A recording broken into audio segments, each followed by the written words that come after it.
समं समरे चिन्तया स्थितं रावणं चाग्रतो दुष्ट्या युद्धाय समुपस्थितं दैवतेश्च समागम्य द्रष्टुमभ्यागतो रणम् उपागम्य अविद्राम मगस्त्यो भगवान् ऋषिः राम राम महाबाहो शृणुगुह्यं सनातनं येन सर्वान् नरीन् वत्सा समरे विजयिष्यसि आदित्यहृदयं पुण्यं सर्वशत्रुविनाशनं जयावहं जपे नित्यमक्षयं परमं शुभं सर्वमङ्गलमाङ्गल्यं सर्वपापप्रणाशनं चिन्ताशोकप्रशमना मयूर्वर्धनमुत्तमं रश्मिमन्तं समुद्यन्तं देवासुर नमस्कृतं पूजयस्व विवस्वन्तं भास्करं भुवनेश्वरं सर्वदेवतात्मको हेश तेजस्वी रश्मिभावनः एष देवासुरगणा लोकान् पातिहवस्तिभिः एष ब्रह्मश्च विष्णुश्च शिवस्कन्दः प्रजापतिः महेन्द्रो धनदः कालो यमः सोमो ह्यपाम्पतिः वसवः सान्ध्या अश्विनौ मारुतो मनुः वायुर्वह्निः प्रजाः प्राणा ऋतुकर्ता प्रभाकरः आदित्यः सविता सूर्याः खगः पूषा खगस्तिमान् सुवर्णसदृशो भानुः सुवर्णरेता दिवाकरः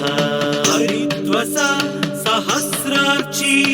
सप्तसप्तिर्मरीचिमान् तिमिरोन्मथनशम्भू सप्ताष्टमार्ताण्डां सुमान् हिरण्यगर्भशिशिरसप्तनो भास्करो रविः अग्निगर्भोदितेः पुत्रा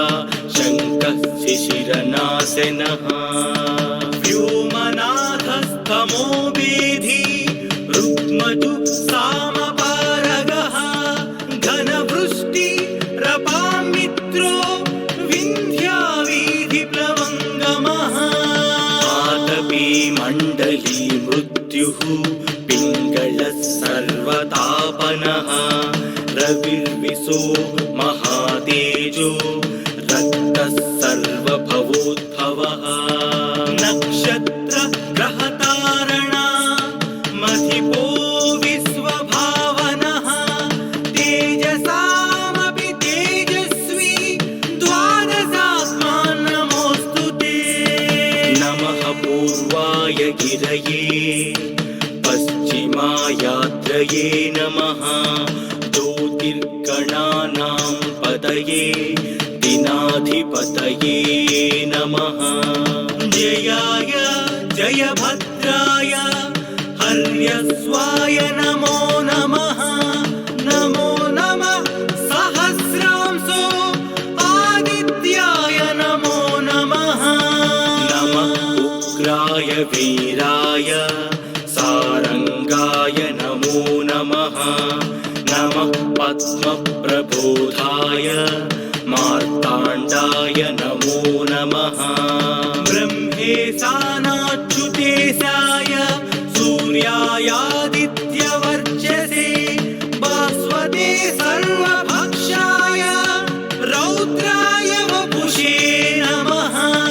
तमोघ्नाय हिमघ्नाय शत्रुघ्नाय मितात्मने कृतघ्नघ्नाय देवाय ज्योतिषां पतये नमः सप्तचामीकराभाय वग्नये विश्वकर्मणे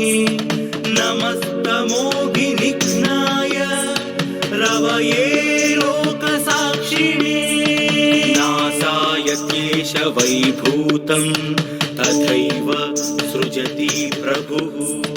जायत्येष तपत्येष वर्षत्येष गभस्तिभिः येष सुप्तेषु जाग्रत्ति भूतेषु परिनिष्ठतः येष चैवाग्निहोत्रं च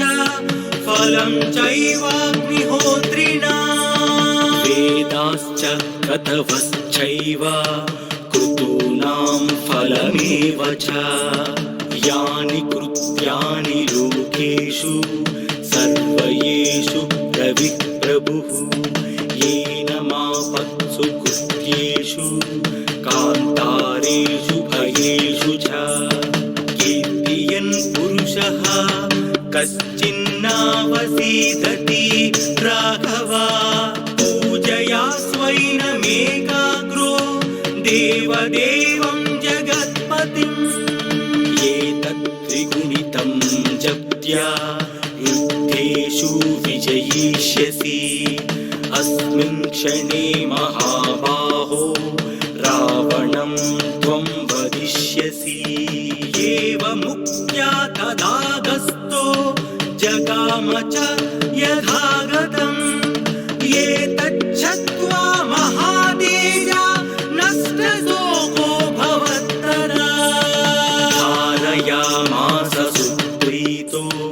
राघवः प्रयतात्मवान् आदित्यं प्रेक्ष्य जप्त्यातु परं हर्षमवाप्तनवान् त्रिराचम्य शुचिः भूत्वा धनुरादाय वीर्यवान् रावणं प्रेक्ष्य हृष्टात्मा युद्धाय समुपागम सर्वयत्नेन महतावधे तस्य द्रुतोऽभवत् अधरविवद निरीक्ष्य रामं मुदितमानः परमं बृहृषमाणः निशिचरपति संशयं विदित्वा सुरगणमध्यगतोत्सर्ग